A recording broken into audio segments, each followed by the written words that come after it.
Oh, hello there, year one. I know, it's crazy. I used to think I lived in school too. But no, here I am, at home, with my favourite book, which just happens to be the book we're reading in class, Flat Stanley. So I thought it would be a nice idea for me to read the next part of the book that I would have read to you in class. But before we do that, I think we need to catch up with where we were. So, at the start of this chapter, Mr. Lambchop, Flat Stanley, and his brother Arthur were heading into town. Now, Arthur got quite jealous.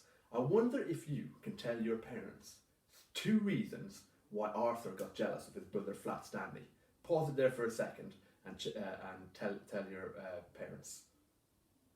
Okay, I will give you a couple of the reasons. 1, Flat Stanley here gets to be rolled up and walked into town, whereas poor Arthur has to use his little legs. And another reason is it started to rain. Did Flat Stanley get wet? Not all that much, but poor Arthur got drenched. Okay, and another reason was when Mr. Lambchops met his college friend, he was just chatting about Flat Stanley all the time and not talking to poor Arthur. So he got quite jealous. And what ended up happening is he tried to put encyclopedias on top of him to try to get flat.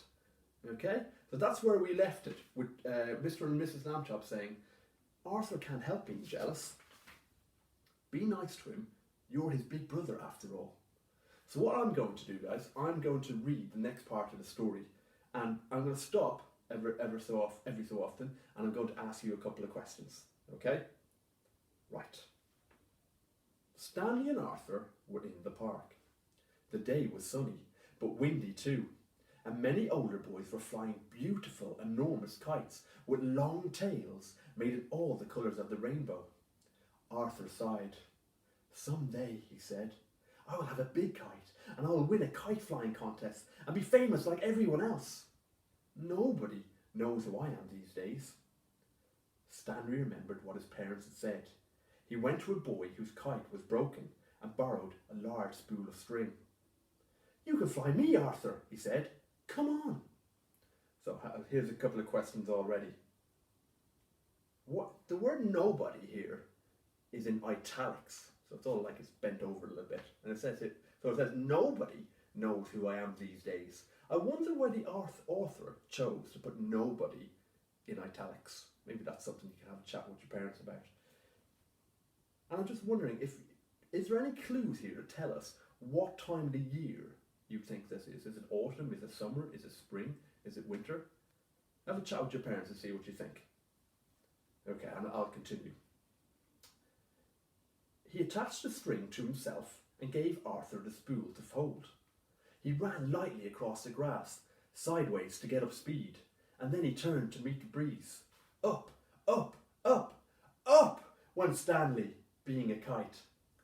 He knew just how to manage on the gusts of wind. He faced full into the wind if he wanted to rise, and let it take him from behind when he wanted speed.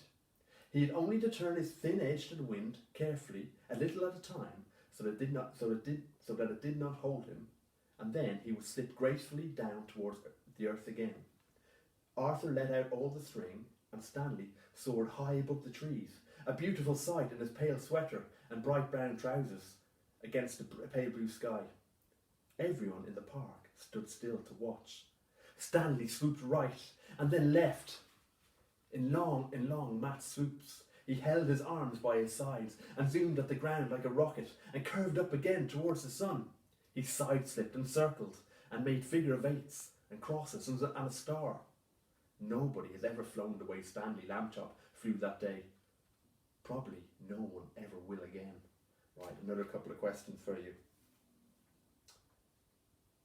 What one of the 3 B's is Stanley being? So we know we have 3 B's in our school: be kind, be safe, and be respectful. I wonder which one of the 3 B's Stanley is being right now. And I wonder if you can explain what a large spool of string is.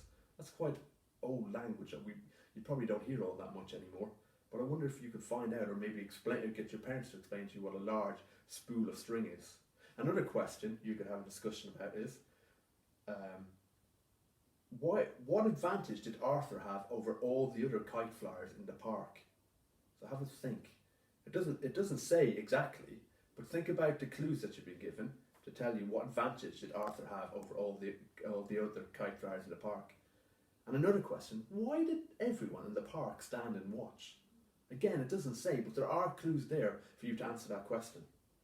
Let me see if there's any more questions here for you. No, right, I'm going to read on a little bit more before I ask you a question. After a while, of course, people grew tired of watching, and Arthur got tired of running about with the empty spool. Stanley went right on, though, showing off. 3 boys came up to Arthur and invited him to join them for a hot dog and some soda pop. Arthur left the spool wedged in the fork of a tree. He did not notice, while he was eating the hot dog, that the wind was blowing the string and tangling it about the tree. Have a moment to think with your parents or maybe your brother or sisters about what you think is going to happen next. And I'll give you another couple of questions to think of as well. Where am I? I'm up here. What did Arthur go to eat with the boys? Where did he leave the spool? Why did the people watching and Arthur get bored? Okay, we'll continue.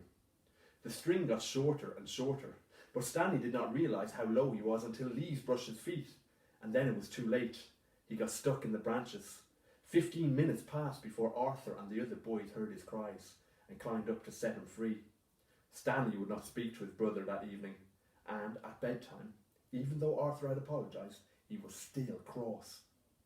Alone with Mr. Lambchop in the living room, Mrs. Lambchop sighed and shook her head. "You're at the office all day, having fun," she said. "You don't realise what I go through with the boys. They're very difficult." "Kids are like that," Mr. Lambchop said. "Phases. Be patient, dear."